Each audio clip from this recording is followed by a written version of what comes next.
Hey everyone, and welcome to Time Extend, your racing game podcast. My name's Adam Ismail, and as always, today I'm here with...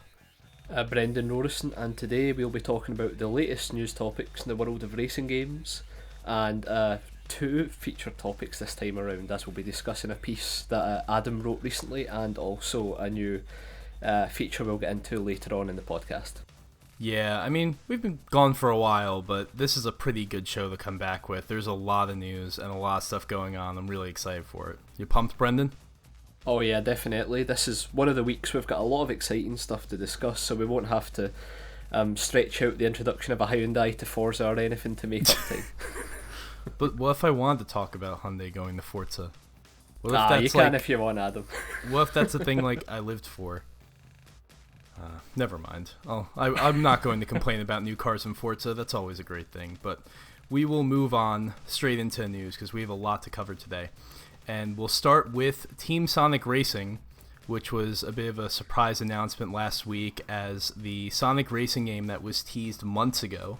I think it was in our second episode when we were talking about soundtracks that Sumo Digital was working on. Ended up being leaked basically in full. At least, we know about it. I think it was like an Amazon listing or something like that. The price of the game came out. We saw the box art, everything, pictures, and that kind of forced Sega's hand and was like, all right, well, I guess we have to announce a game now. So they announced it with a second teaser trailer that really didn't, highlight much about the game. It's just kind of like Sonic and Shadow in a pre-rendered trailer, if you will, just like kind of looking at each other and going like, let's race. So that's all we got to work with, but we know the game exists now, which is good. Yeah, exactly. And the company that leaked it was Walmart, who actually this year have had a bit of a reputation for leaking things early. And it was interesting to see what the game was called, because as we talked about in an earlier podcast, they did use the R from Sonic R and made a big case to highlight that, but it turns out that, like we discussed, might have been the possibility that was just to generate a bit of hype.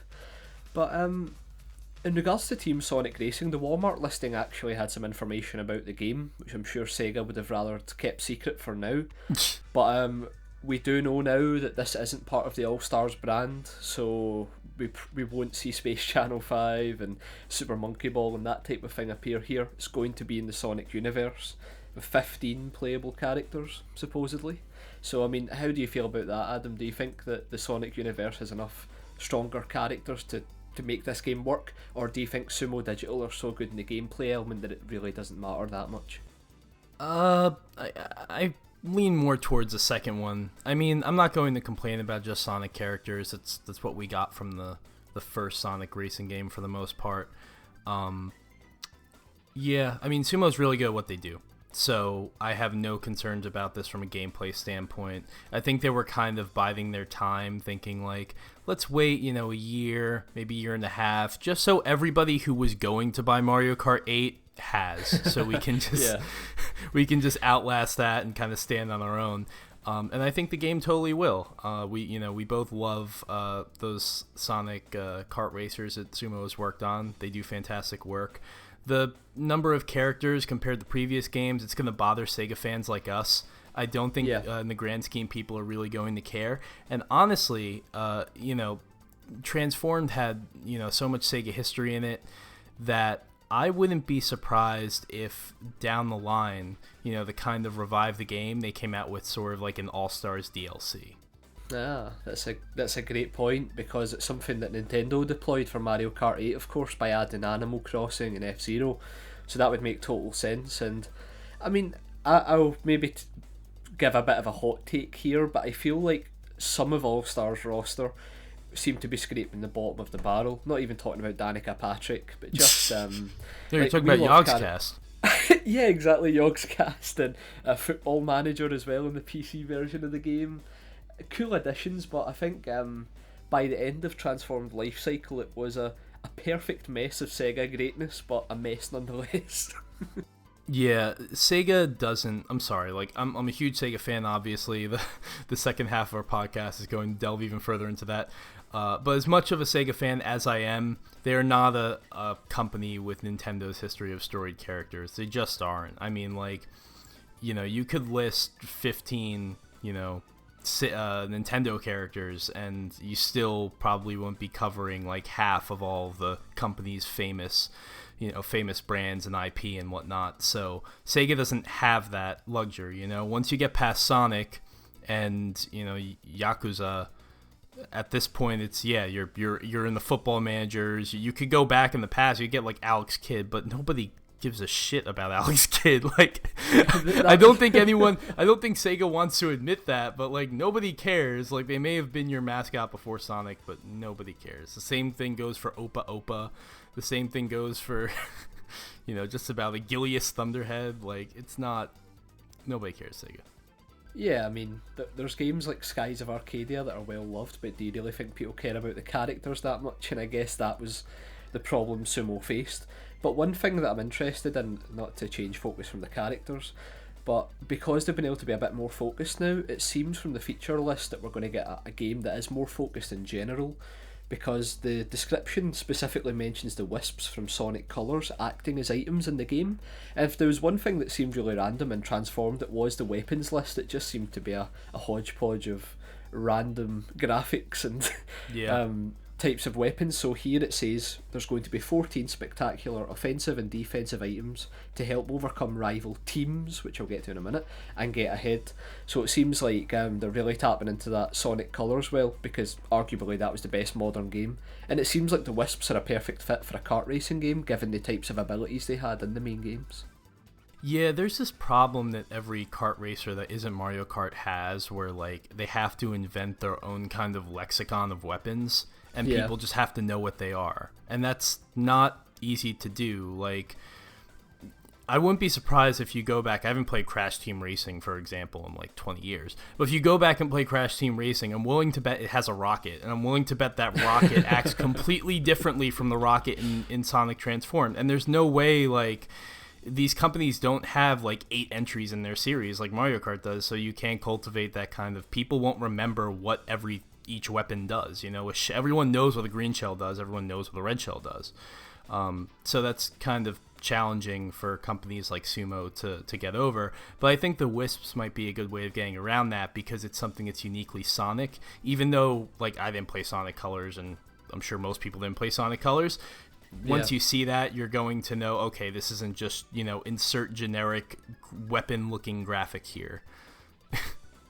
Yeah, exactly, and I'm all for making this game feel like its own thing, because I feel like if Sumo Digital want it to be a big success, it's going to have to be able to stand on its own 2 feet. And the introduction of weapons that actually relate to the Sonic series will excite the fans. And I just want to shift focus now to talk about the fact that it mentions teams, because I'm not sure if it's obvious from the title, but it seems like this will be a team-based kart racer, and given the way the industry's going, that shouldn't be too much of a surprise that Sumo are trying to incorporate some sort of team-based element here. And I don't know, Adam, is that something that excites you, or do you think this is almost a gimmick at this point, that everything needs to be team-based thanks to games like Overwatch and Rocket League? Well, we definitely won't be talking about another team-based racer in about 10 minutes time. So of course not. So let's not even acknowledge that. Yeah, it's I don't know if it's really gonna make a difference or anyone's gonna care. Team-based racing is always an interesting thing, because to me it always seems like something that should be fun, or something that should like kind of cultivate like more of a multiplayer community. It never really does. I mean, even team racing modes and like Drive Club or whatever, for example, if you're on the same team, nobody gives a shit if like you're gonna you're not working together to block people. They're even if they're on your team, they're gonna take you out the same way they take out somebody who's on the other team, so it doesn't really matter. So maybe it'll work out, who knows. I always find those team-based elements to be what I would call trailer fodder, where it's like it's shown in the trailer. Drive Club did it a lot. And it kind of gives the illusion that will actually happen, but we know in reality a 14-year-old kid in your team's probably just going to try and take everybody out anyway, including the people in his own team. And there were so many times in other team-based games where you'll come across dicks, because that's how it works. Like, unless you're playing with a dedicated group of friends, you're going to come across people who just want to be toxic. And I mean, I'm with you on this one. I don't think the team-based elements are going to be enough that we make a big deal out of them. But what I did notice was, in relation to the team-based element, that you can knock out opponents and unleash your team ultimate. So I'm assuming that means all-star abilities are out. Yeah. In favor of team abilities, which are... I mean, who knows what form that might take. Yeah. There'll be some form of meter management, I assume. Very similar to how it would work in a... Well, like in Overwatch. Sorry, that's always my reference point. No, it just seems fine. like everything's trying to piggyback off of the success of the hero-based shooter. So this could potentially be our first hero-based kart racer, which sounds very buzzwordy. Sumo can have that one for free if they want. From your friends at Time Extend. Well, so this game is coming out on Switch, obviously, as well as PS4, Xbox One, correct? Yes. Okay. It'll be interesting to see what the discrepancy in the various versions will be there. Yeah, from what I've heard, like most of the ports have transformed since it released on pretty much everything. Were actually pretty decent, so I'm confident that Sumo can put a good racer on the Switch, because I mean I love Mario Kart 8 Deluxe. It's a great game, but it's still a port from last gen. Yep. Or whatever. I don't know how gens work with Nintendo anymore, to be honest. They're in like a different universe, different timeline. Yeah, exactly. And I mean, we've been blessed with V-Rally 4 as well this year. Oh god. So, Yeah, you're right. We've got two racers at least coming now of note, and I don't know, I've got a feeling we might see some more added to that list, but for now I'd say a new Sonic racing game is definitely something to get excited about. Yeah, definitely, and I'm sure it'll be something that we're talking about probably by time of our next show, just because of E3 coming up, and I think we'll know more about the game then. I have a feeling they were probably saving it for E3, but this leak from Walmart just kind of forced Sega's hand, so here we are. But anyway, I guess that just about covers it for Sonic Team Racing and Team Sonic Racing, whatever. Everybody's Super Sonic Racing. We'll just move on to the next news item, which we're going to cover pretty quickly, actually, because we've got a lot to do today, and that's that GT Sport had an update. I'm not going to go through all of the cars in the update because I don't have the list in front of me, and really only 3 matter, and those are the Group C cars. You got the Jaguar XJR9, the Sauber C9, and the Nissan R92. And those are great fun to drive, and I was playing the update for a little bit earlier this week. And my only complaint is just that in typical Polyphony fashion, they kind of botched some obvious features, I guess. There's no night version of Circuit de la Sarthe, and also for some reason they put the Group C cars in Group 1, which is weird. That is so strange.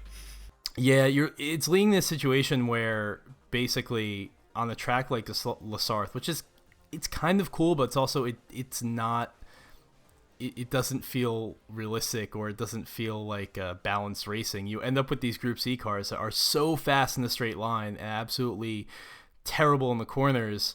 I mean, they handle fine, but like they're no comparison to the modern like high downforce prototypes that we have now. So it's a really weird experience. I mean, the one thing I will say is that it bodes well for the future of GT Sports updates, simply because I don't think we really knew what we were going to get after March. And now that we have our first big update since, the last one with the M3 and Blue Moon Bay and so on in Tsukuba, I think it's good to see that Polyphony, this doesn't necessarily mark the end of GT Sports updates and extra content. And I wouldn't even mind paid DLC if it's worth it. Yeah, exactly. I mean, you can't expect free content all the time, so when March did elapse, it was a talking point, what's going to happen next, but it seems like Polyphony are going to continue on their way, and this update is pretty substantial. Like you're saying, the Group C cars are great. We even got an old Fiat 500 to relive the R-Racing Evolution nostalgia trip. Yes, I'm sure just like in R-Racing Evolution, that car will be way faster than every other GT car in the game. Because, definitely. Because that's how it worked in R-Racing Evolution. So weird. Oh yeah, definitely. But I mean, in regards to this update, I was disappointed to see that they randomly decided to add another Clio and another, the BRZ, despite the GT86 being in there. Because in a normal Gran Turismo game, that would be fine. But in a game that's still building up its content list, I would love to know why these two cars specifically got in over two other potential additions to the game. Well, it's because when all you have to change is bumper.jpg, it's actually really easy to inflate your car count. I think it was just as simple as that. I think they just are trying to look to do it any way they can. And I'm sure that there are some like models and things and ideas and classes and whatnot that they're saving for their next big project, which hopefully we'll find out about E3, but I'm pretty sure we won't. I think we'll find out about whatever the next Gran Turismo is, maybe in its own event. You know, maybe I don't even know if we'll find out this year, but I feel like it's too early. Yeah, definitely. I think at best we could hope for a Spec 2.0 trailer, maybe, during Sony's conference. Just an educated guess, really, on what they could show, because I think Sony have specifically said they'll be focusing on 4 main games during their show, but they're going to have some padding in there, and a Spec 2 trailer for GT Sport would really get people interested. Yeah, I was actually thinking about that too, like, you know, what if there was some decent, you know, real meaty sized update for GT Sport, like a Spec 2.0 or a Spec B or something like that. I mean, that'd be great. I wouldn't complain. You add in Deep Forest, which we know they're working on, a couple of cars and tracks and whatnot. Maybe throw some more old school stuff in for longtime fans. It could revitalize the game. Because we were talking about last time we were playing GT Sport that, like, as much as we want to keep playing this game and keep enjoying it, and even though it is like a very solid, like, well-rounded game, you know, it's just kind of getting old at this point. There's not a lot of content there, and we're kind of, you know, running on Steam right now. So it would really be good to see Polyphony try and prop it back up again with some substantial update. Yeah, definitely. I mean, I'll go on record as saying that I've all but dropped it at this point. I'm always open to online racing and that type of thing with friends, but yeah, I like what Polyphony's doing for those who are still engaged in the game, but I was always sceptical on the sport concept anyway before release, and to be honest, I've played it a lot more than I expected to, so credit to Polyphony for that. But unless this theorized Spec 2 update really ups the this game, thing that we just made up on this show right now is a real thing. Exactly. It's a scoop for time extend, but right. If that was to exist and added weather and that type of thing, it would probably drag me back kicking and screaming. But it's hard to go back and get excited about driving a BRZ, put it that way. The Group C's are great, but like you said, the problem with those is the class they've been put in. But I guess that's something that could be remedied as well. Yeah, we'll see. And before we go into further, you know, speculation land, should probably move on to the next topic. This show's going quick already. Jesus, 20 minutes in. All right, so what are we talking about next? We're talking about OnRush? Yeah, let's go for it. All right, so by the time this goes live, your OnRush review for GT Planet will go live, correct? Yes, that is correct. All right, so you're the man to talk about this game, because I've only played the beta for like 20 minutes. Well, no problem, I'll just ramble on then. So, I'll preface the conversation by saying that I give OnRush a 4 out of 5 in the written review, which you'll be able to read on GT Planet.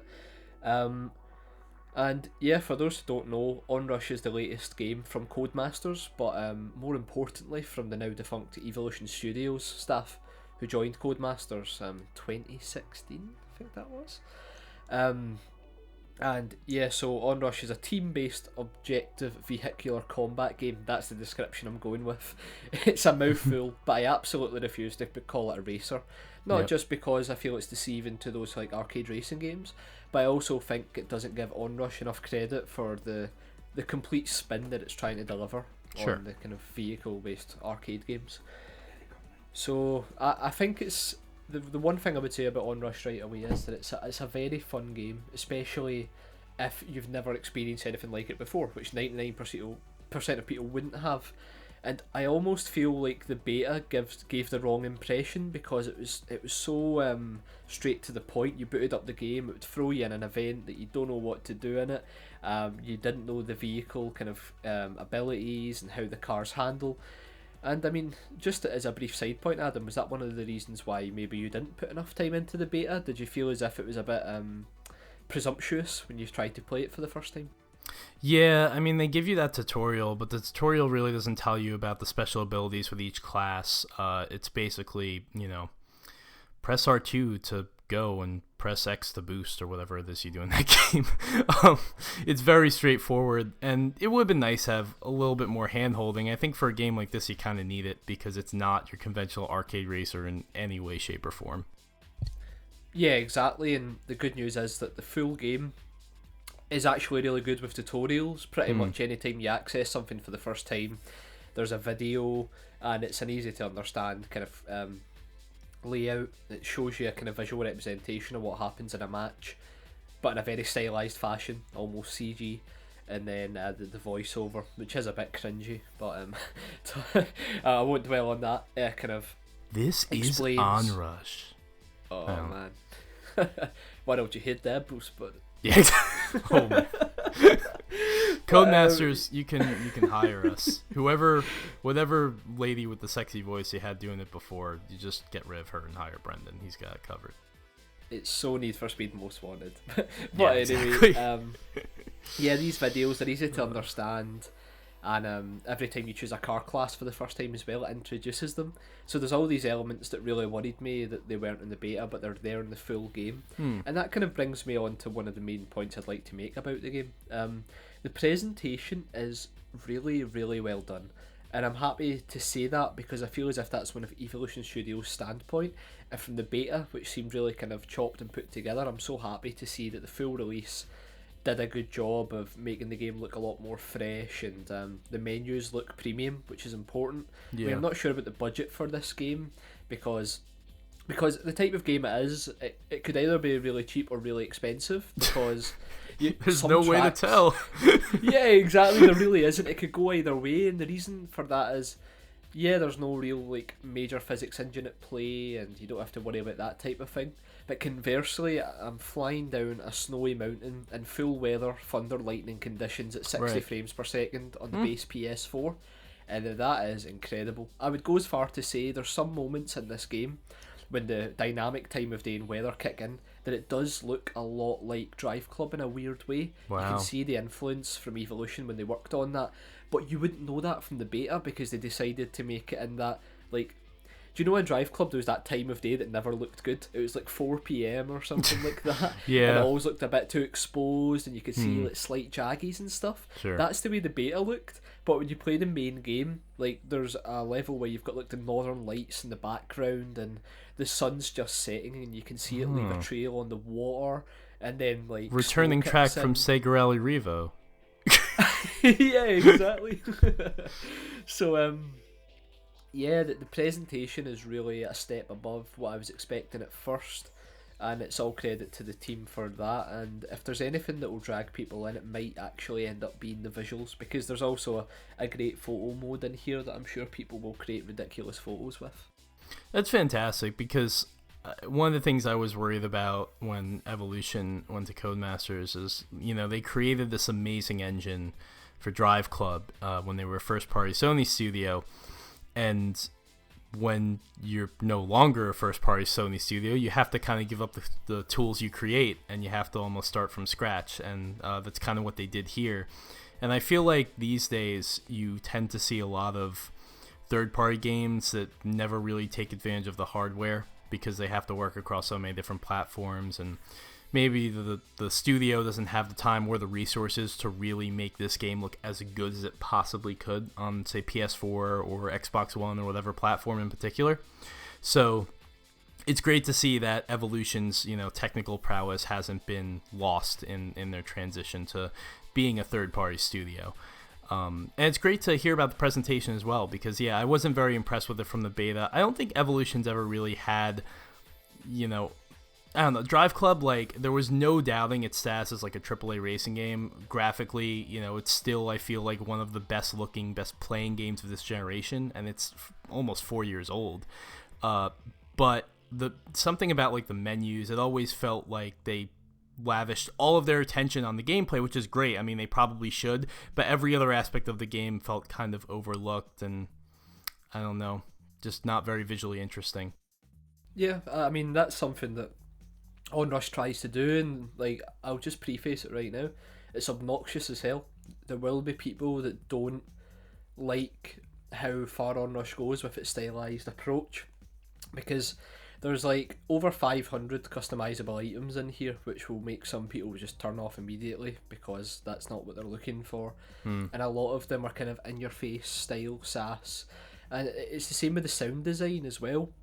It's very aggressive and in your face, and if you like good sound design, then you'll probably fall in love with it. But there'll be a lot of people that, I mean, we had a joke on Twitter about this, but like the best way to describe it is the chemists are in there, so you know what to expect. Yeah, it's like being transported into 2008 all over again. Yeah, and I mean, as far as I'm concerned, because OnRush pulls it off so well, it isn't necessarily a bad thing, but it feels like a game out of time in the best possible way.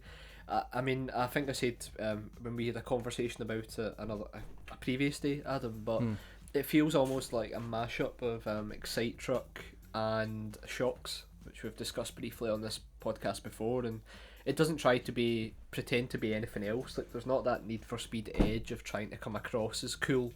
It's almost campy cool. I think that's the best way of describing it. Excite Truck and Shocks, it's almost like they made it for you, Brendan.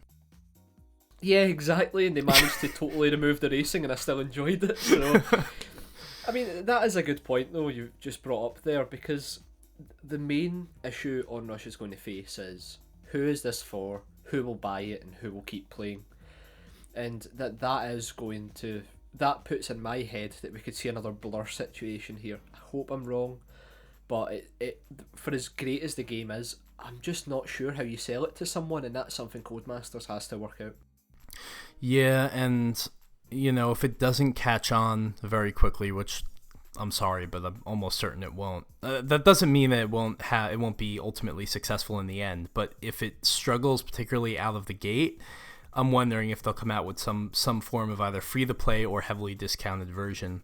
Because I guess the beauty of this game is you could kind of treat it like, you know, Fortnite or Rocket League or Overwatch or any one of these number of like very popular multiplayer games now where the content isn't central to the experience. So if they maybe came out with a version of the game that had like, I don't know, 2 cars, and I guess they'd have to have all the tracks and all the modes, but whatever minimum amount that they needed to make the game cheaper or free, then they could do that and then do the rest through microtransactions. I mean, nobody likes that, but that's how these other games succeeded. So, you know, I wouldn't mind Codemasters doing something like that just to make sure that this game gets the recognition and the support that it deserves down the line. Yeah, and that is a good idea, because the general consensus on general gaming forums that I've seen seems to be like, wow, I'm not paying £50 for this type thing, because of games like Fortnite. I think they have taken the negative attitude towards those type of games and shifted it into a real place that gaming can inhabit now. There's nothing wrong with going down that route, I don't think, anymore. Because even with Rocket League now, you're starting to see more people ask, why is Rocket League still £20 plus microtransactions? People are wondering, can Rocket League go down the Fortnite route? And look, Fortnite is heavily the exception to the rule here. I mean, we're going to see like 25 Battle Royale clones at E3 at least. Right. Nothing is going to, you know, saying do what Fortnite does or do what Overwatch does and you'll be as successful. Like, that's not true of a racing game. But at the same time, you want to look at those games for inspiration and for lessons, which, I mean, I think the whole focus behind the team racing thing is definitely exemplary of that. You know, Evolution Codemasters saying, look, how can we take these gameplay styles that are proving really popular today and kind of use it to revitalize the arcade racer, which, as someone who loves arcade racing, you know, albeit a very different form or type of arcade racing, at the end of the day, I don't want to be picky. I just want to see a genre succeed any way that it can. Yeah, exactly. And if OnRush is the first step in developers, like, I'm not calling them out here, but like Milestone, for example, stepping out of their comfort zone and trying to give a bit more originality to the arcade driving genre, then fair enough. OnRush is a great way of doing that. And it's impossible to call if it can be a success, but I do feel like you said as well, it's easy to see why it might not be a success, especially when it's launching the week before E3. That is such a dangerous release window to take, because I mean, I know we might not see any direct competitors to OnRush next week, but all the gaming media is going to be focused in on this event. And what happens if a high budget off road racer comes out of nowhere? What if Nintendo announce Excite Truck 2 for the Switch? Do you know what I mean? Like, yeah, it's not gonna happen. And then what happens?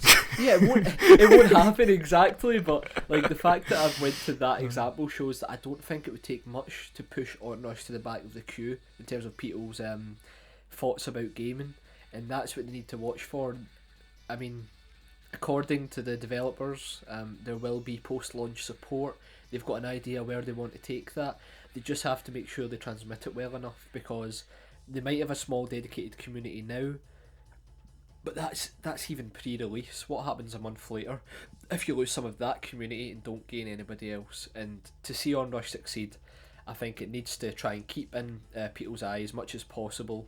And if that means constant updates and introducing new tracks and that type of thing, then they should definitely look at that avenue. And given Evolution's track records with Drive Club, they definitely have potential to keep OnRush fresh. Simultaneously, we know Codemasters aren't exactly renowned for supporting their games post-launch, so we've got an interesting scenario here where we've got one of the best examples in the industry and a company who prefers to kind of release on day one, and that's the majority of what you'll experience later down the line. I have faith in Evolution to keep this going over the long term, but just to your point about E3, I think that the second people see real gameplay of V-Rally 4, they're going to forget not only all about OnRush, but every other game that might be announced at E3. Yeah, there'll be riots outside the Los Angeles Conference Center. Like, give me that V-Rally 4, I need it, give me it. I like the idea, and again, as I've said before, nothing against Milestone, nothing against the V-Rally, fine V-Rally 4 people, but I like the idea of V-Rally 4 kind of becoming our Dacia Sandero. Yeah, definitely, and it's going to blow up in our face when it turns out to be a cracking game, but we're happy to take that chance. Great news, everyone! V-Rally 4 has announced the Ford Focus. I don't know. It's my best James May. Yeah, it was decent enough. But back to OnRush, just to give some closing comments, because I don't want to bore everybody with all the details, because the written review will be there. Right. But go to GT Planet and read Brendan's review. Damn it. Yeah, exactly. if you want all the information, it's already like, it's still a work in progress, and it's already about 2,500 words. So hopefully somebody reads it. Yeah. But closing comments. I think OnRush is fantastic for me. Like, I love it to bits, and even the single player is surprisingly in depth. I didn't mention it, but you can actually do the entirety of the solo campaign with up to 5 friends. Which fantastic. Is a really cool idea. That's really cool, yeah. And on a similar note, the party and multiplayer system's so fast, like ridiculously rapid, and it's something that Drive Club would have taken as lessons learned. Sorry, Drive Club, what am I talking about? Evolution Studios would have taken as lessons learned from Drive Club. And it just works so well. I've already invited like a friend into a party and joined a match within like 2 minutes tops. We're talking 40 seconds at the best of times. It's so fast and swift, and that's what they needed. But similarly to what you were saying about Drive Club's menus and stuff and options not being that in depth, it's the same with OnRush. For something so online focused, there literally is 2 playlists: quick play and competitive. So you're looking at a streamlined approach to keep the community together. Yeah. But long term, that might cause people to get a bit bored. So I'm interested to see if they do like seasonal events and that type of thing. I mean, can you imagine like for like 4 weeks to introduce an actual racing mode out of nowhere? That kind of thing might generate hype, and then people would wait for it to come back every time in like a rotated playlist. There's plenty of options to keep the multiplayer fresh, and if you're on the fence about OnRush, this is where it gets a bit tricky.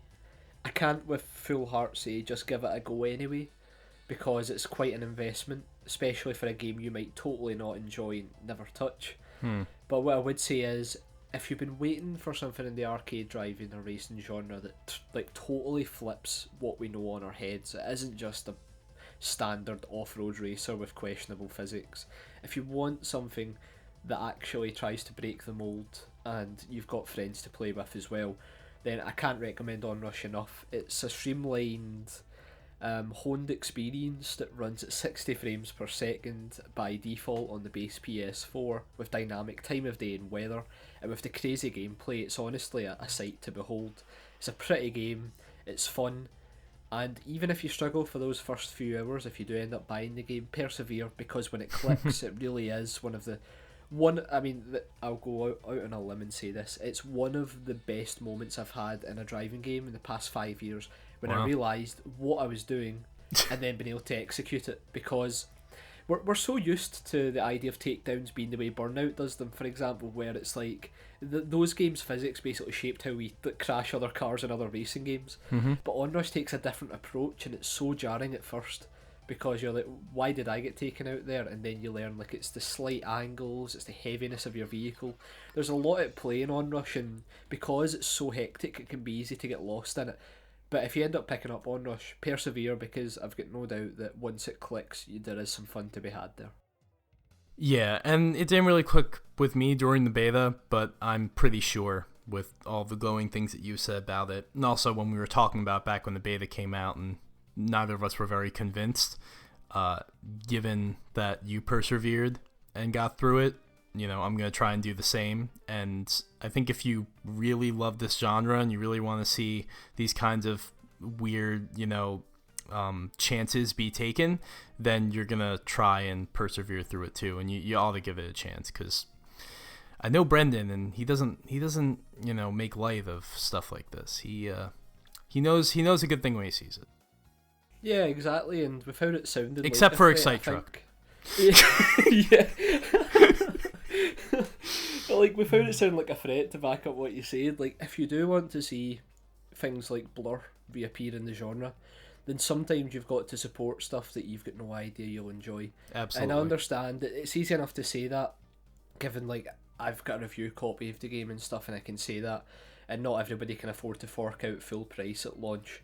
But if you want to see more unique spins on the arcade racing genre, or the racing genre overall, then games like OnRush are, like, they're the diamond in the rough. They're the ones that will pave the way for the future of better and more unique arcade racing games.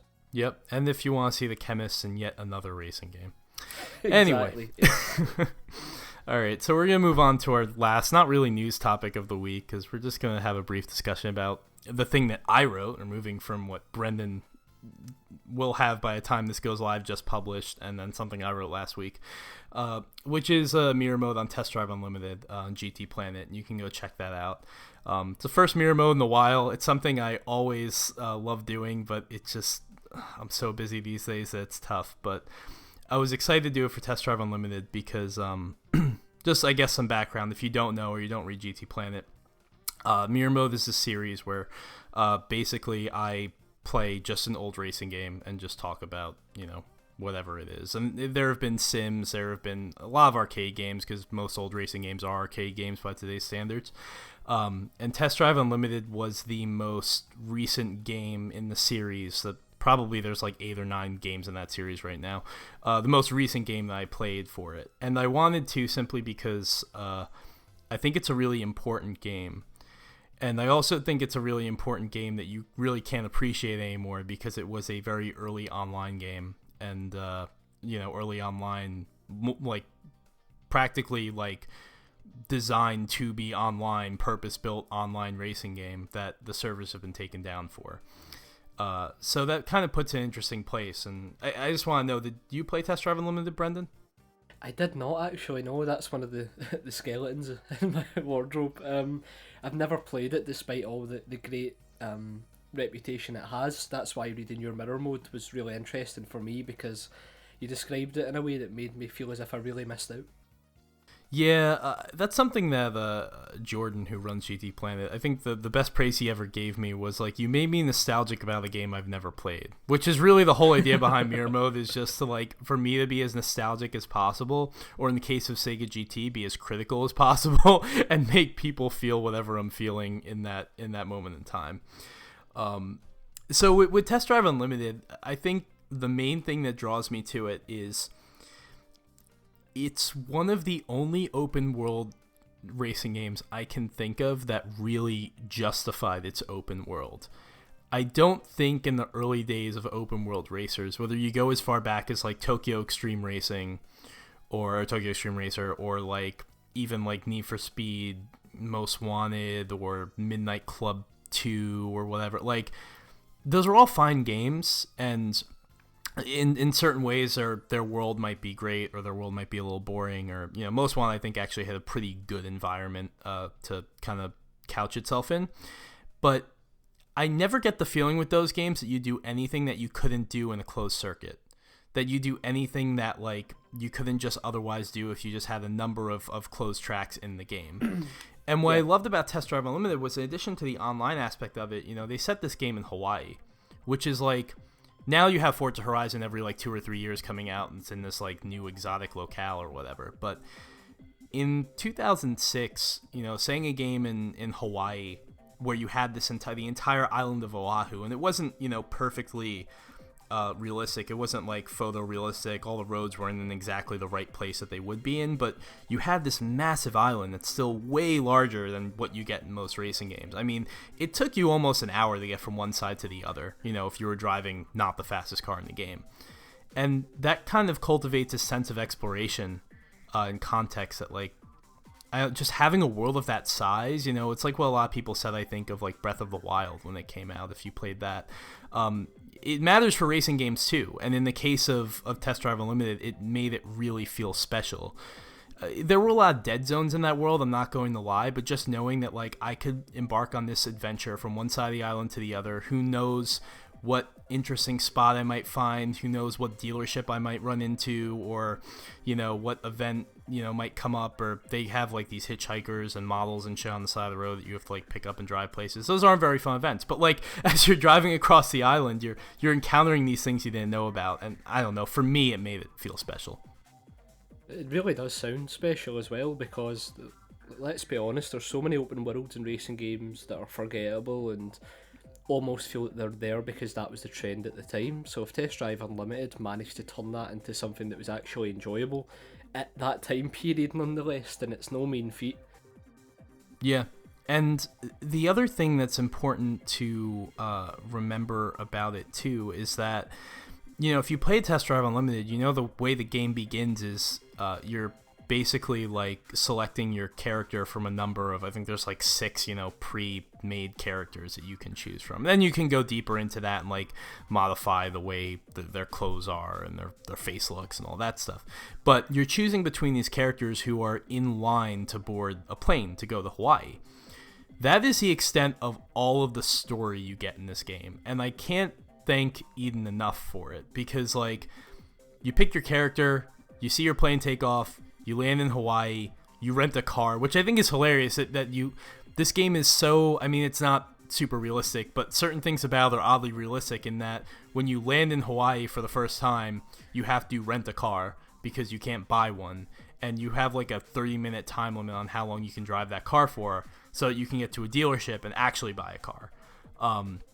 Weird stuff like that really doesn't mean a whole lot, but like that's how this game begins. There's no story. There's no like, and this is something that like I go on and on about, maybe too long to belabor a point in the mirror mode, but just like how many racing games were like, back in the mid 2000s, the mid aughts, like, you're in this city, it's somewhere in California, they all look the same, you're with all, you meet all these people who are like your typical Fast and Furious archetypes, just these tired stereotypes over and over again. It's like tired stereotypes of like Latino characters and stuff like that, and they're all streetwise, and they all, they're all like, I got a friend who can run the garage. He'll hook you up with any car, any ride you want. And then you're in the race, and then they're talking to you over the radio, and everyone's like, "Oh, who's this guy? I've never heard of him before." But you take them all down, and then you take down number 1 on the blacklist. Like, we've all played so many of these games before. Open world games that have this story or some variation of the story, and I can't tell you how just freeing it is to be able to play a game that is open world, a racer of that type that doesn't bog itself down with any of that shit. It's just such a nice, clean, refreshing experience. I mean, I was going to say that sounds like every like mid to late 2000s game ever, Yeah. And then I realised that games still go to that well even today. Sure. Yeah. It's like, the crew. It's just yeah, exactly. Yeah. And it's one of these things where there's not much you can do with a racing game story wise, fair enough, but that should tell you like it isn't a big deal. So maybe not. Like even the last Need for Speed game, you're taking down the house, and it's themed like that because you're essentially in Las Vegas and you're stealing cars and all that type of thing. And it's like everybody get bored of that concept so long ago, but it seems like arcade racing game developers, especially when it's an open world, can't just maybe do something casual like Eden seems to have done here, where it's just like, oh, you're rich and you drive cars in Miami. I mean, you don't need much more context than that. Yeah, that's the whole point. I mean, this game is literally like live the life. You're a playboy or a playgirl or whatever the hell. You know, you have a lot of money and you can buy whatever you want and race whatever you want, and that's it. And that's all you need. And I'm not saying that racing games can't have stories. You know, in a weird way, like one of the reasons I love R4, Ridge Racer 4, is because it has this story that, like, I don't know, it almost, you can ignore it or pay attention to it. It really doesn't matter, but it kind of gives this context to the game. But it also, it's a different story than what you get in most games. I mean, it's older than any of the games we're talking about. I'm not against stories. I just want different stories to be told. And if a story's not worth telling, then maybe don't tell it. Like, that's my feeling on it. You know, if Rockstar made a new Midnight Club, right? And I love Midnight Club. And they feel the need to tell the exact same story as they did in Midnight Club LA, which is the exact same story that they told in Midnight Club 2. Maybe don't tell it. Maybe if you really need to put your game into a story, change it, do something different with it. Like, that's all I'm asking here. And Test Drive Unlimited was great because Eden was like, you know, hey, I mean, I don't know if it was a conscious decision. It might have just been the fact that the game was rushed and they didn't have time to work on stuff like that. If that's the case, then I'm kind of glad that it was rushed because, it just made the game a lot cleaner and a lot more streamlined. Yeah, and at the end of the day, you want to be able to experience that open world with as minimal barriers as possible, so it seems like Test Drive Unlimited did a great job of that. Yeah, and the other thing too is this game worked right out of the gate. I mean, like, in terms of its online, this was online racer first and foremost, multiplayer racer where you could just kind of free roam. You just organically encounter, maybe there were 8 people in your lobby or something like that. It's a big island, obviously, so you might not drive into those people all the time, but yeah, you would just encounter these people and be able to just do like impromptu challenges, races with them, bet money, and everything worked out of the gate. This wasn't a drive club situation where people had to wait months, which I think really it really proved to people that the premise was a strong one and a solid one and one that made sense. And that said, though, it did have its issues, and some of the things I talk about in the mirror mode is just like, it does feel kind of janky in certain ways, and I'm not going to really knock Eden for that too much because this is a studio with, like, I'm sure their budget back then, you could have a racing game with a decently sized budget that was a third-party racing game, and it could have some decent production muscle behind it. But that said, I mean, this was Eden Games working for Atari, which was about to go bankrupt.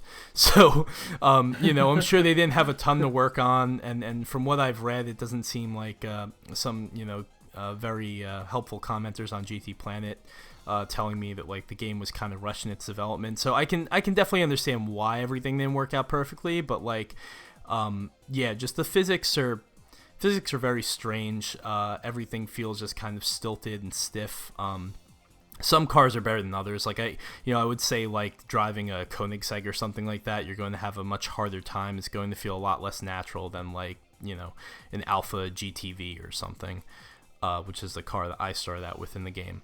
But and also, like, it doesn't.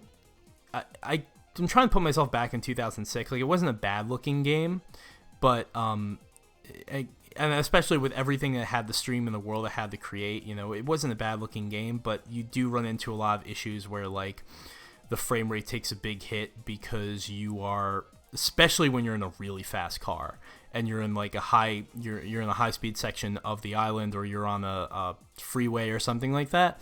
I mean, if you're driving, top speed in like a Koenigsegg or, what have you, you can actually outrun the system's ability to render the environment, which is like a really, I mean, it's not a good thing when it happens, because the game, like, you just keep going and there's no road underneath you. And this would happen, not every time I played the game, but a decent amount of times back in the day. And it was just, yeah, it's something that like would not fly today. And I think the only reason that like people might have been okay with it back then is because, again, this was so ambitious that you kind of take the good with the bad, like you do with a lot of, say, like Bethesda games, like Skyrim or Fallout. For what the game is trying to do, you kind of just accept that some things aren't going to work out well. Funnily enough, that whole running the road and going faster than it seemed to be something around that time period that was pretty common, because I can't remember what game it is, but I'm pretty sure I've seen something like that before.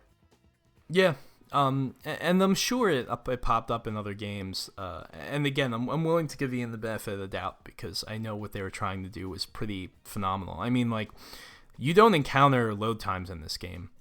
You do when you're like going into a shop or you're going into a garage or something like that, but that's it. I mean, you get a pretty decently long load when you start the game, but if you're just on the island driving for hours at a time, or for minutes or hours at a time, you're never going to have to stop.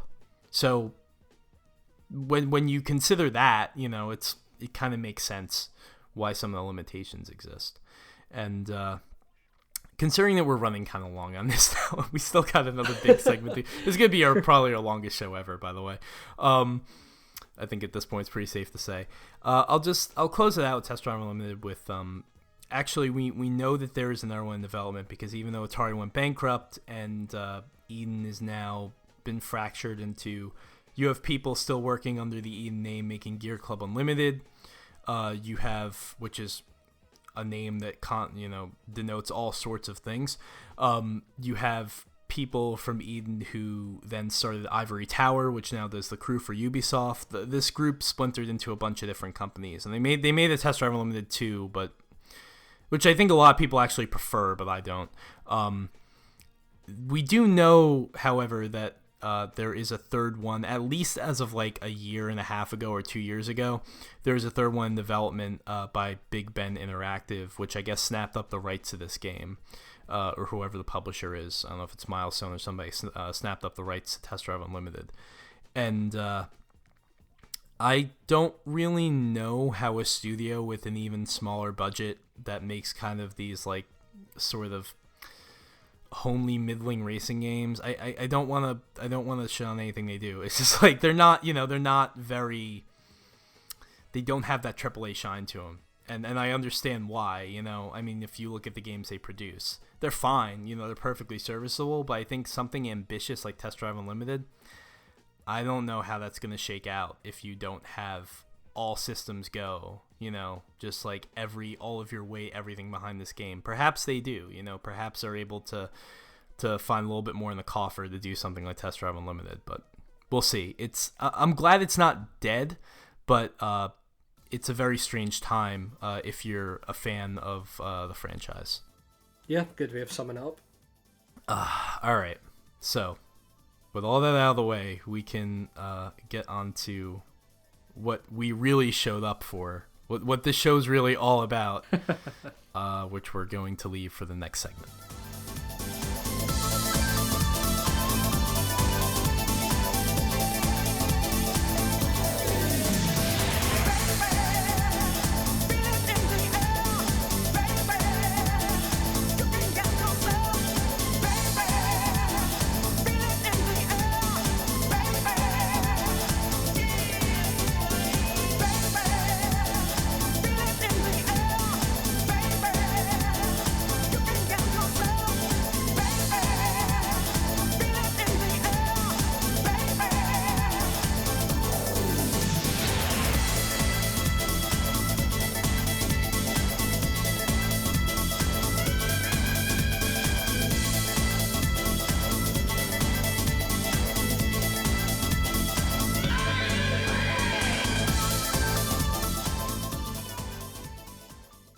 All right, so this week on Time Extend, we're introducing a new segment, and it's going to, I guess, be a very self-indulgent segment because it exclusively deals with Sega and Sega racing games and Sega systems.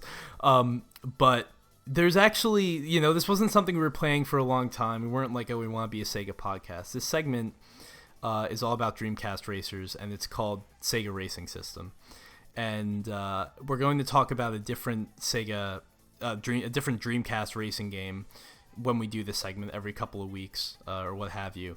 And honestly, like, we weren't planning this. Like, the whole reason this started is just because Brendan bought a Dreamcast.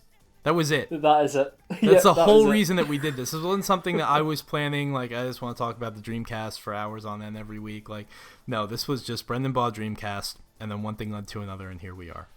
And if you follow him on Twitter, he's actually been giving away an accidental second copy of Tokyo Extreme Racer that he bought for himself. So, maybe get in on those sweepstakes because you'll save yourself like £2. Yeah, exactly. That was one of the guiding reasons we decided to give it away, because by the time eBay would rake 70% of the £2.40 I would make, it seemed a bit pointless, and people love free stuff. Like, I'm genuinely surprised at the amount of people so far that's trying to win it. I told you, like, just ship it to me, I'll pay for shipping, and you're like, you're absolutely insane. Like, why would you? It would cost so much. Why would you even bother? Because I don't have Tokyo Extreme Racer, but I have Tokyo Extreme Racer 2. So, but that's a discussion for another time, because we gotta get into the first game that you got for your Dreamcast, which is Sega Rally 2. Oh, yes. Yeah. I'm really excited about this one. Never actually properly owned a Dreamcast myself, but I'd say Sega Rally 2 is probably the game I've played the most without never actually owning. For a long time, that was Ridge Racer Type 4 for me. I rented it weeks in a row when I was a little kid, until I think my family spent more money on it than if we just bought it in the first place. Which I don't know why they really let that go on for as long as they did, but they did. So just to give a little bit of background behind Sega Rally 2, it's a second Sega Rally game. I bet you never saw that coming. Wow. It came out in in the arcades in the only date I have for this is the US in February of 1998. And this isn't going to concern much about the arcade game because, like I said, it's a focused discussion on Dreamcast racing games, but the arcade game is relevant to this one because of how much was changed or dropped or what have you. The Dreamcast version came out in January 99 in Japan, which is the Dreamcast, I believe, came out in December of 98. So this game was supposed to be a launch title and got pushed. Likewise, in a weird way, it also got pushed for the European and US launches, which were a year later. So it came out in Europe in October of 99 and in the US in November of 99.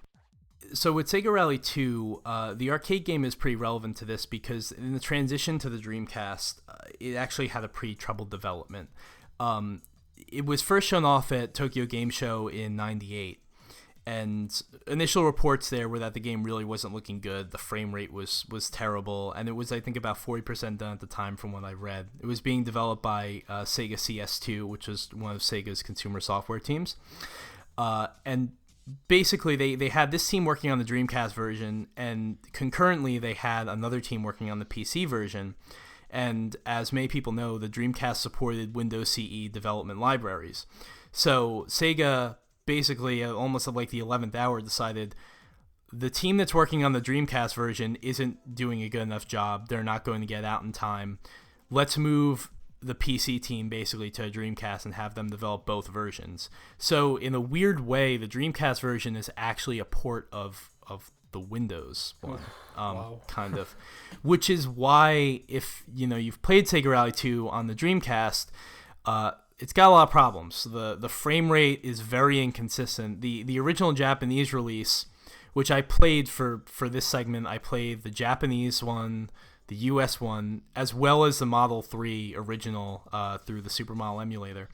The Japanese original it could run at 60 frames per second, but it didn't. Like, I don't really know why they left it uncapped, because this game hits the 60 frames threshold so infrequently. I mean, anytime any other car pops up on screen, any other system geometry, anything like that, like it just plummets. It goes to 30 or below. So for the US version and for the European version as well, I think they capped it at 30, but it won't even hit 30 all the time. So it's really a mess. That is interesting that they decided to leave that uncapped, because even the PAL version of the game, for all intents and purposes, isn't a great port. I mean, there's still those kind of frame stuttering, and this is a game that only really has two cars on the screen at one time. Like, if we're going to be honest, that is generally how the gameplay loop works. You overtake one car, and later down the road you can see another. So for the frame rate to be as sketchy as it is pretty interesting, because, I mean, the first game on the Saturn, no less, pretty much ran incredibly well. Yeah, no, the first game on the Saturn was a technical achievement. It had a frame rate that honestly never slowed, and that was on a system that really couldn't handle 3D well. And it wasn't an arcade perfect port by any stretch. No. But it still looked great. I mean, I would say it still probably looked better than any PlayStation racing game at that time. And they did on the Dreamcast, on the Saturn, which had its problems. So to go from that to Sega Rally 2, constantly running with slowdown issues, lots of pop-in. This port, and also the port of the Virtua Fighter 3 Team Battle, were basically the first Model 3 games on the Dreamcast that I would say, unfairly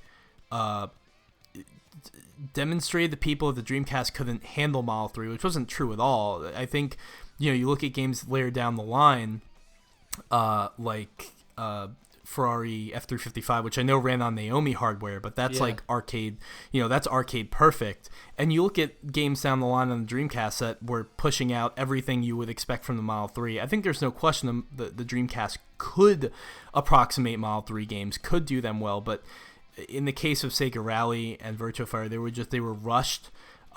They constantly switched hands. From what I read, this Dreamcast version ended up launching that was based on the PC.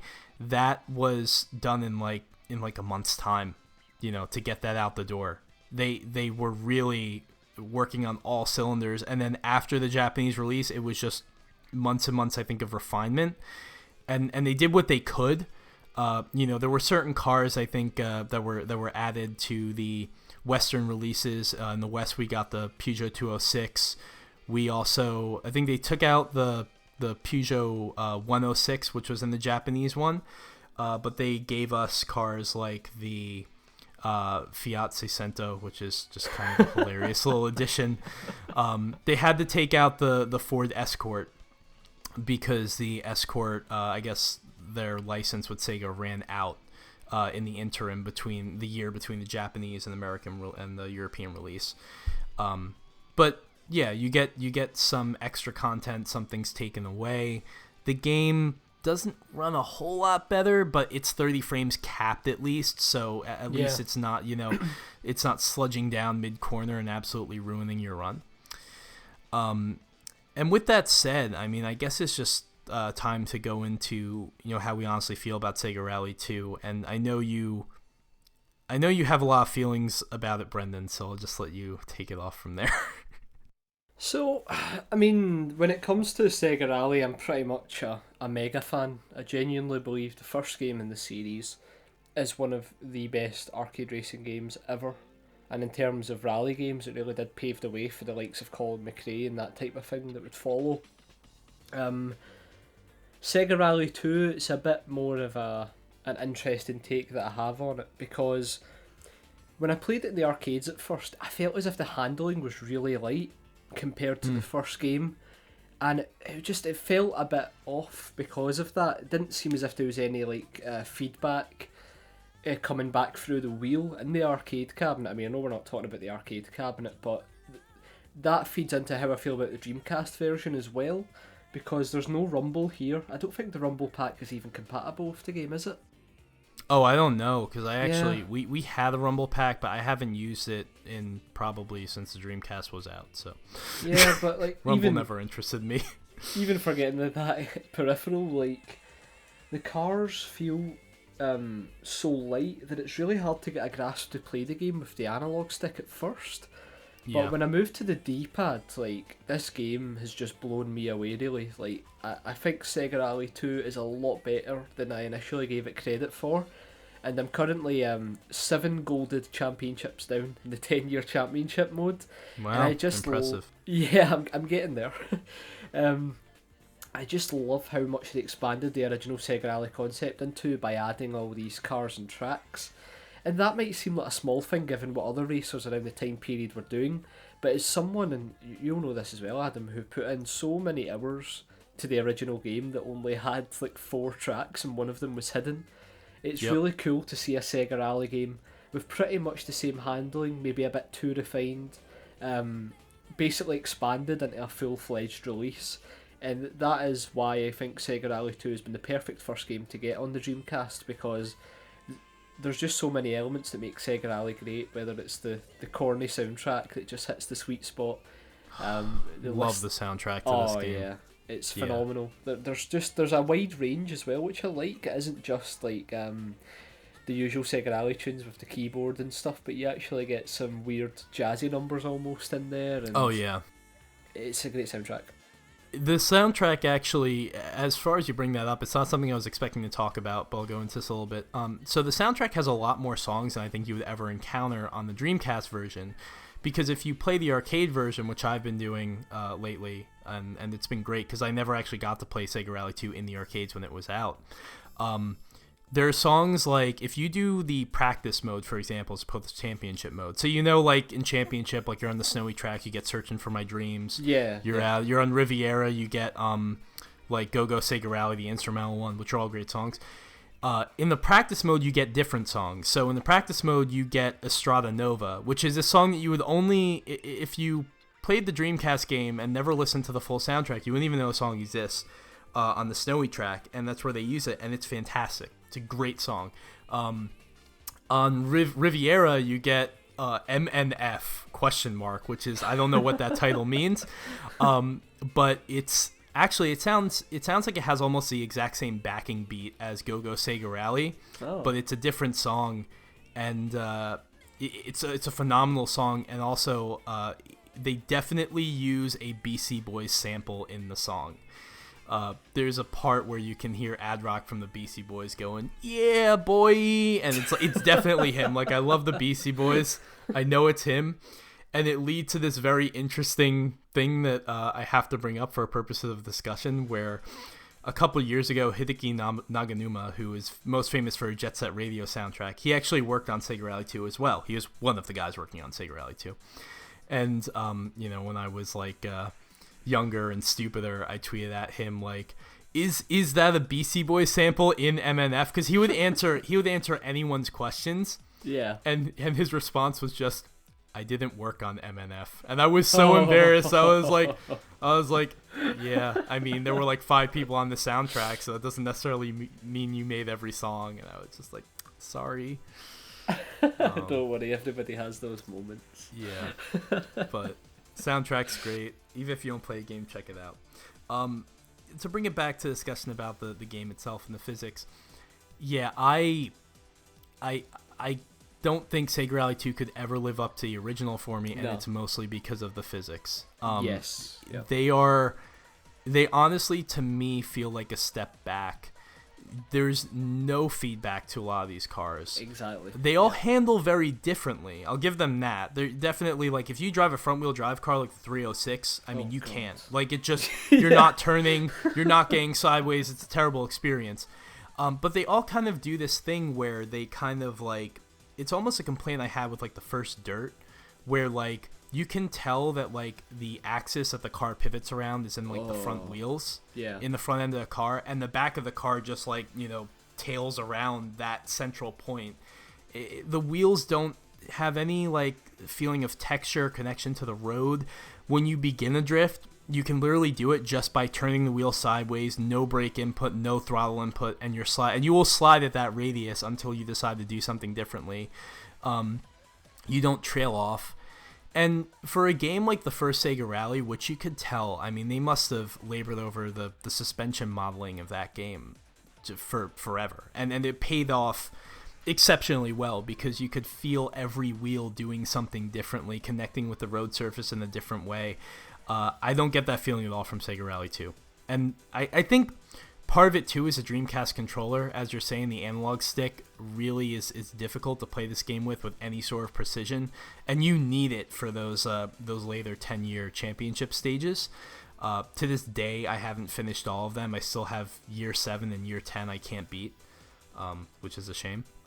But, yeah, I think if the Dreamcast controller was better, maybe if we were playing this with a PS2 controller or something, it would have been a big help. But at its core, this still isn't a game with a very precise handling model. Yeah, exactly, and the sliding thing is such a good point because, funnily enough, I don't think this game's that far of a stretch away from Sega Rally Revo's handling. Like, they both have that weird slidiness to them that feels a disconnect from the road. And it is a step back from the original because the best part about the original Sega Rally was how you could feel each different surface and react the car accordingly. But it almost feels like the Sega Rally 2, they refined it almost maybe a step too far. And as a result, there's some great arcade gameplay in here because it's Sega Rally, but it does pale in compared to the original when you're talking about how the cars handle. But at the same time, there's a lot of track design in here I don't think would have worked in the original game's physics model, because that's one of the reasons why Year 7, just because you brought it up, is so hard, because there's a mountain circuit in that tier of the career mode. And it's just like, I believe it's like 4 S-bends in a row and then a hairpin, and it's in a really tight road in the darkest of night. With the amount of work you had to put into the original Sega Rally to get the cars to do what you want, even just tackling that one hairpin at Mountain, you know what I'm talking about. That isn't there in Sega Rally 2. It's more concerned with how fast can you make it round this track once you get the fact that these cars will turn on a whim, and maybe that is to its discredit. But at the same time, because of the way they want the game to play, it also works in a strange way. And you brought up the point that there are cars in this that you never want to drive. Like, we were talking about this a couple days ago. It's like the 306 is one of them. A lot of these cars are just slow. Like, even if the handling might be on point, you're not going to win any championships with the Celica. Don't even try. I mean, I love the Celica. I want to love the Celica. I want to love the Celica in Sega Rally 1. But, like, I mean, the Celica in Sega Rally 1, if you wanted to win, you weren't going to drive that car anyway. But, like, I don't know. This was back at a time, I guess, when, like, balancing wasn't very important in games. So, I mean, they would put these cars in these games, and if you didn't want to drive them, then... if you wanted to drive them, then you were going to have to do it in, like, against your friends or whatever, or maybe in a time trial and see how fast you could go, because you're not going to win the championships with these cars. I mean, like, I had to use the Stratos or the 205 Turbo once I got that for every single pretty much championship that I won. And I think, Brendan, you're saying that you're not using the Stratos, which I find, like, I don't know why you would put yourself through that punishment. Because you need it. I feel like you need it to win some of these. Well, the thing is, so far, of the 7 that I've golded, I've been able to do 6 of them with the Delta, which is a great car in the game, because it's basically just the Stratos, just slightly worse. And and then for the 7th championship, and maybe this is the missing key to the puzzle for you to gold, but I actually used the Lancer Evo 3 of all things. Okay. And this brings me to one of the problems I have with the car roster and the fact that the balancing isn't there. In all honesty, in the original Sega Rally, if you did want to clear the arcade mode with every car, if you were determined to do it, you could get the Celica there, and you could get the Delta there, and also the Stratos with ease. But, like, in this game, like, I'm not kidding, once I realised I couldn't beat Year 7 with the Delta, I would do one corner with at least half the car roster and just go, this is pointless, and just stop playing. And it got to the point where my little brother was making fun of me for it. He's like, you just reset every single time something goes wrong. I'm like, no, it's not me, it's doing the wrong thing. It's just these cars are undrivable. If you drove this Peugeot, you'd know it's definitely not me. Yeah, even in the arcade version, that 306 was awful. I don't get it. Yeah. It's so weird that they really went out of their way to like, we're gonna put more cars. I think so. In the arcade version, they had the 1997 season cars. Those are all the cars you see in the game, outside of obviously Celica and the Delta. And then the cars that they added, especially to like the US and European versions, are 98 models. So that's why you actually get another Evo in the Western versions. You get the Evo 6, I think, in addition to the Evo 5. But the thing is, like, they have so many cars in this game. It really is a great roster. I mean, you have stuff like the Alpine A110, the 037, the 131, the Barth. Like, these were cars that growing up, I had no idea. I didn't know existed, and like I wouldn't really know until I played Gran Turismo 4 to encounter many of them. And it was a really inspired roster. But most of these cars aren't worth driving, and that's the biggest shame of Sega Rally 2's car roster. It's like, it's a fantastically inspired one, but you're not going to want to drive most of these cars competitively because it's just not worth it. Yeah, exactly, and the fact that the best de facto cars are the Delta and the Stratos shows the problem. They paid homage to those cars by including them, but they still shouldn't be the best choices in the roster that included the 1997 cars. And honestly, like, the idea of having the Impreza and the Evolution in the Sega Rally series was so cool to me when it first happened when I was a kid. But like, they've just kind of ruined the way they handle so much that it's like, it doesn't suit Sega Rally's gameplay. If this was any other racing game, you would persevere because you could still get first. But this is a game that literally punishes you. If you hit one wall, it's you've ran out of time. Like, it's incredibly punishing. Yeah. Like, more in the first game. Exactly, more in the first game for sure, but at least all three of the cars could be worked to a certain degree. There are cars in this roster you'd have to be mad to drive, and that is the truth and the sad part about Sega Rally 2. And a lot of track design that's like very... I go back and forth about the track design in Sega Rally 2, because I feel I actually like the mountain stage a lot. And when I'm talking about these, I'm talking about like the core tracks in the arcade mode. Yes, yep. Sega Rally 2 has a ton of tracks in the championship mode and time attack and single player and whatnot that you'd encounter otherwise. It really has a pretty big track roster because it's like 3 per environment, and there are like probably 6 environments. So that's a decent amount. But as far as the core arcade tracks are concerned, I like Mountain. And I guess that's it. Like, the desert track is like, I read that they really wanted to make it easier for beginners, and I mean it is. Like, it's super wide. There's nothing remarkable about it. I think the original desert course in Sega Rally 1, I think all of those tracks are amazing pieces of track design, but I think the first one is perfect because it just gives you the right amount of difficulty. You could get through that track pretty easily first time out, but you're gonna be caught out by that jump in the back straight, and you're gonna be caught out. You're gonna be caught out by that chicane, and those are things that, like, yes, they're difficult for beginners, but they also teach beginners, like, this is what you have to pay attention to. This is something you're gonna want to take over and over and over again just to get right. And I think you need that. The first desert course, or the desert course in Sega Rally 2 doesn't have any of that. Mountain's okay, but it's also kind of repetitive. Snowy is very repetitive.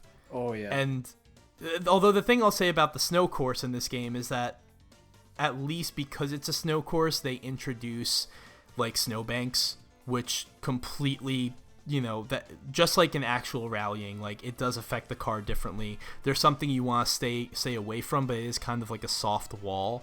So it's like a different interaction with those edges of the course. And then Riviera is just half of the Monaco track. It's just kind of boring. But yeah, I don't know. How do you feel about track design in this game? It is very hit and miss. The desert track is pretty much Babby's first desert from Sega Rally 1. I mean, they managed to get around the very plain track design by basically saying that if you can't clear this fast enough, you won't beat Mountain. But Yeah. I think that's part of the problem, that Sega Rally 2 almost feels obsessed with the timer. Because in the first game, you could immediately go, I lost time because of this, I hit this wall, I didn't hit this corner right. But in Sega Rally 2's arcade mode, it almost feels like it's really hard to identify where you're supposed to make up time because of the track design. There's a lot of, in the first course, for example, you're basically supposed to just drive in a straight line where possible. There's a lot of turns that have those like banks on either side that you can just go right through. Yep. And then mountain, like we've talked about, is probably the best well-rounded circuit, but nowhere near as good as the original. And like the annoying part about Snowy is that I'm not sure what they were going for, because I mean, maybe I just suck, right? But you don't overtake anyone on that track, if I remember correctly. No, it's weird in the championship. Yeah. I think you can maybe overtake one person, and I played all these versions of the game ad infinitum or whatever this week, and yeah, I couldn't. You don't carry anyone on Snowy. It's pretty much just a lost stage, and I don't actually hate it, because there's this one. Especially if you watch the replays, there's this one corner that's like a very open hairpin. That's a lot of fun to take. In the right car, that can be a thrill. But most of the track is just middling, and you kind of forget about it. And then Riviera, I think Riviera is such a missed opportunity. That might actually be my least favorite track, simply because it's just so boring. Like, it's just, the same corner kind of 4 times. You got a hairpin on both ends, and I know there are slight variations in that, and I know there were, clearly you look at it, it's like, this is the second half of the F1 Monaco Monaco Grand Prix course. But yeah, there's just nothing to it, really. It's just, I remember being hyped for it when I was a kid. I remember like, oh, this is the night track, it's in the city, it's cool. But now when you go back to it and you just kind of look around, you're like, even graphically, there's not a lot to this track. It's really funny because you can, in the Japanese version, actually in the American version you can do this too, but you can put in a code on the title screen to get rid of extra details and stuff to make the game easier to model. Right. Yeah, so if you do that, it actually might hit it 60 frames per second more often. There's still no guarantee, but it definitely, like, you can put in this code and the game will be a little smoother, for sure. And it's funny because on Riviera, it's like it runs better, but you don't really know why, because they don't get rid of anything, because there's nothing there. Like, the only thing they get rid of are the trees and the lampposts. Those are all like sprites, there's nothing to that geometry, and yet they get rid of it and it makes the game run better. It doesn't even make sense. Riviera really annoyed me because, like, one of the best parts about Sega Rally is its original track design. And that seemed like such a cop-out. Yeah, it's cool, you've got like a fake Monaco there, but compare that track to Lakeside in the original. There is no comparison there. And that is the annoying thing. The track design in Sega Rally 2, in my opinion, it tried to replicate super special stages in the WRC, rather than the actual core challenge of rallying that Sega Rally 1 captured so well. Yeah, I think that's absolutely true. And the one thing I wanted to touch on, because we're going to close this out soon, is that having played the Model 3 version, I highly recommend, I can't tell you where to get ROMs because I don't want to be arrested, but I highly recommend you find a way to play Sega Rally 2 with the Supermodel emulator, because, and by the way, like, if you don't know Supermodel, it's a Model 3 emulator that will honestly run on most PCs now. I have it running on the new MacBook Pro. It runs perfectly fine.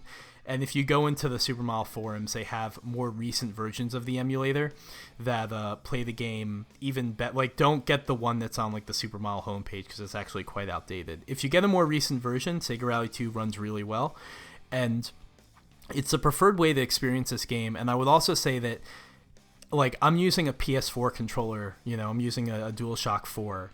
And the added precision of the DualShock 4 analog sticks makes the arcade version, emulated even, so much easier to play than the Dreamcast version, by far, because you have that better controller, the extra precision. It's really night and day. Also, you have a locked frame rate. That really helps. So in a weird way, gonna go out on a limb here and say that the best way to play this game is the illegal one, and maybe you should think about it. That's all I'm gonna say. Well, you could do that or buy a cabinet for £2,000. It's your choice. Oh right, I mean just do that. Like just obviously follow the law and just do that.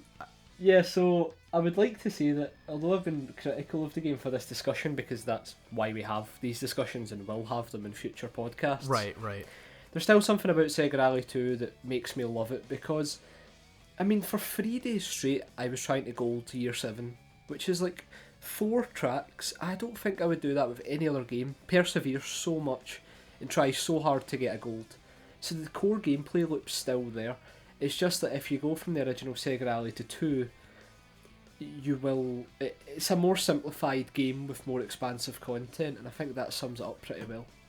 Yeah, no, that's the best way to describe it. There's less depth here, but there's more noise, and some of the noise is good noise. Some of it's like a really cool car roster, and when you get into the 10-year championship mode, you get tracks that aren't fantastic, but very interesting. Like I think there's this one mountain track. It's just like the road gets so wide, there's so many bumps, and it's just you're launching your car into the air, and it's absurd. But yeah, there's a lot of weird things to discover about the Dreamcast version. Even though the gameplay, even though the physics aren't quite there, there's something that keeps making me return to this game among a lot of Dreamcast racers, and I think that's something special. But the one thing that I want to talk about, and Brendan, I've teased this to you for like a week at this point. Yeah. Is this crazy discovery I made about Sega Rally 2. I'm about to blow your all minds, so yeah, get ready for that. So in doing research for this, I ended up on Sega Retro, which is a fantastic resource for anyone who cares about old Sega stuff. And as I'm on Sega Retro, I'm scrolling down, and I see that there is they have a bunch of print ads for the game. And I see the one print ad, which was the for the Spanish version of the game, reads as follows. Goes, Trata de arrancarlo, Carlos por Dios, trata de arrancarlo. And there are pictures of a Castrol Toyota Corolla on the screen, which was Toyota's WRC car at the time. Yeah. Does anything seem fishy about this to you, Brendan? Not at the moment. Okay. Are you well versed in your WRC history? Are you a rallying fan? Like real rallying. Not enough to notice what the issue might be. Okay. Because here's what I saw. I saw the word Carlos, and I saw a Corolla. Now, for those of you who are racing fans, you're no doubt thinking what I am, which is Carlos Sainz, one of the most, one of the best rally drivers of the last couple decades. And he won 2 championships. But the interesting thing is, he got really, really close in, I think it was 97 or let's say 90. I think it was 98. So in 1998, it's the last rally of the year is in Great Britain, and It's pretty much a shootout between Tommy Mäkinen and Carlos Sainz. Tommy Mäkinen has a very early retirement on day 1. So at this point, Carlos Sainz only needs to finish 4th to win the rally. That's it. So the entire weekend long, he's going, oh, we got this in the bag. They're asking him, how hard are you driving? He's like, I'm driving like 20%, honestly, sometimes. Like, I'm just trying to get the thing home. I don't care. It's like, they ask him at one point, they're like, you're like a boy waiting for Christmas morning. It's like, this is such a sure thing. And he's like, absolutely, we got it. 300 yards before the end of the last stage, his engine breaks down. His engine breaks down. You see the car crawl to a stop. Him and his co-driver Luis Moya get out of the car, and the words you hear are, "Trata de arrancarlo, Carlos por Dios, trata de arrancarlo." So they put the last final death knell, dying cry of Carlos Sainz, and these words are from his co-driver in the Sega Rally print ad. And what that means is, start the engine, Carlos. For the love of God, start the engine. That's amazing. My mind was blown when I read this. I could not believe it. And this was like a Spanish day of mourning when this happened. I think think people just didn't go to work or school for a week when Carlos Sainz lost the 1998 championship, and it's so amazing to me. It's such a great play by Sega's European arm, their Spanish division, to do this, the marketing department. And what I love too about it is, like, they put this in here because they couldn't put the next words out of Luis Moya's mouth. I bet. Piece of fucking shit. That's incredible. That is some good stuff.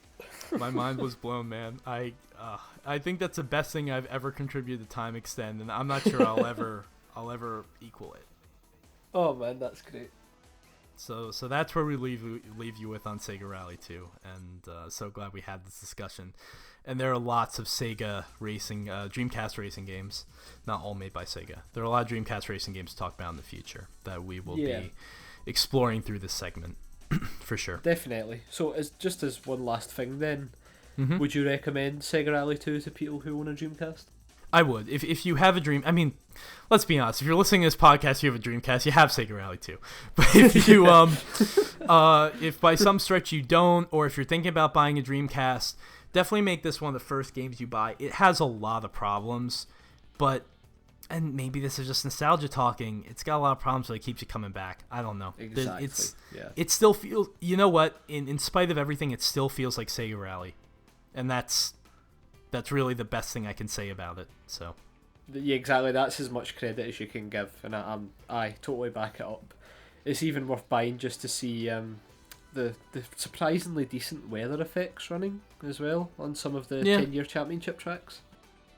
And if you can, go out of your way to try and figure out a way to play the arcade one, because the differences kind of make it a little bit interesting. You might actually have a better time. So. But that just about does it for the longest running Time Extend. Actually, it might not be. We only went an hour and a half on this one. Damn. It's for another big Time Extend for sure. I've been Adam Ismail. You can find my work on GT Planet, as you can find Brendan's, and we've published stuff there in the last couple weeks, so definitely check it out.